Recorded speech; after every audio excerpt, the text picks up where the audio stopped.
The night sky over Syria once again trembled with the sound of war, as coordinated airstrikes by the United Kingdom and France targeted an underground arms bunker used by the so-called Islamic State. What unfolded was not just a military operation, but a message sent across borders, deserts, and ideologies. This strike came after months of intelligence gathering, surveillance, and confirmation that the facility was actively being used to store weapons and explosives. Deep beneath the earth, hidden from plain sight, the bunker symbolized the enduring threat posed by extremist networks even after their territorial defeat. For London and Paris, the decision was framed as a necessary act of collective security. Officials emphasized that the operation aimed to prevent future attacks, disrupt logistics, and degrade the remaining operational capabilities of Islamic State cells in the region. The bunker itself was no ordinary cache.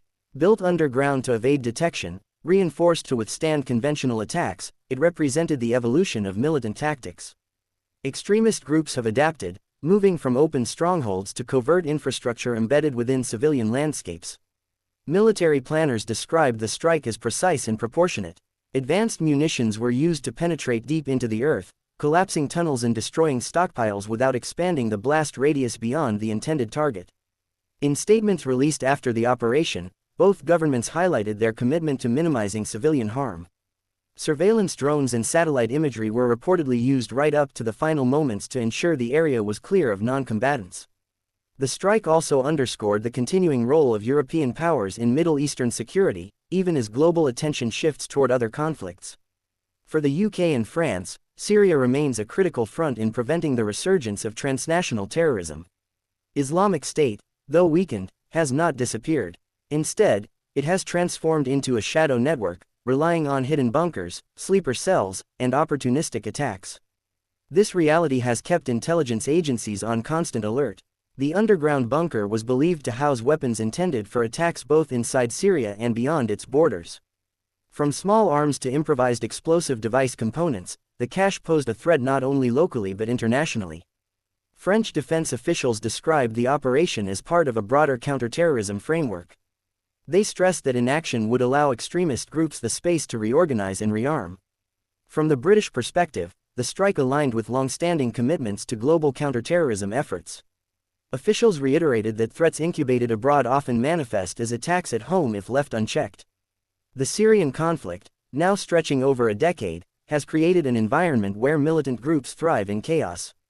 Power vacuums, fractured governance, and economic despair have all contributed to instability. Within this landscape, underground facilities have become a hallmark of survival for extremist factions.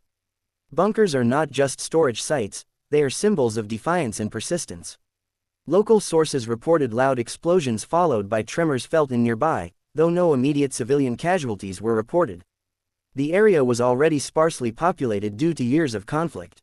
International reactions were mixed. Allies expressed support, viewing the strike as a responsible act of collective defense. Critics, however, questioned whether military force alone can address the roots of extremism. Humanitarian organizations once again called for renewed diplomatic efforts, emphasizing that lasting peace requires political solutions alongside security measures. The operation also highlighted the close military cooperation between the UK and France. Joint planning, shared intelligence, and coordinated execution reflected a deep strategic partnership. Analysts noted that such cooperation has intensified in recent years, particularly in counterterrorism missions across the Middle East and Africa. For the pilots and crews involved, the mission was the culmination of weeks of preparation. Each step was calculated, every variable assessed, before the final authorization was given.